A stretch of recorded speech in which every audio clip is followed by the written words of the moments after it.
মধ্যে দেওয়া আছে এক্স স্কোয়ার প্লাস 2y স্কোয়ারের আমরা কি করব, বর্গ নির্ণয় করব। তাহলে এখানে বর্গ কিভাবে নির্ণয় করা যায় আমরা একটু দেখি। আমরা কি করব, এক্স স্কোয়ার প্লাস 2y স্কোয়ারকে আমরা হোল স্কোয়ার করে দেব।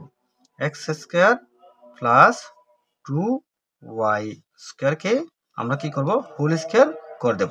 আমরা এখানে লিখব বর্গ করে, বর্গ বর্গ করে, বর্গ করে।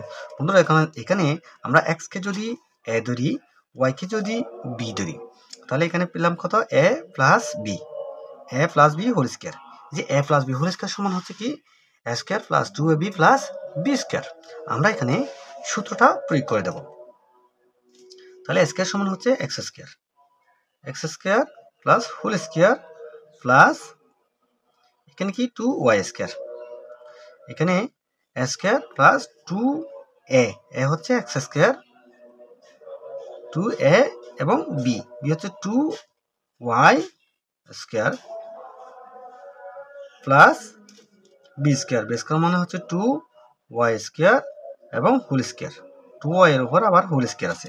তাহলে আমরা লিখলাম a square plus 2ab plus b square. তার মানে এই যে এখানে স্কয়ারটা থেকে যাবে, এটার উপর আরেকটা স্কয়ার বসবে।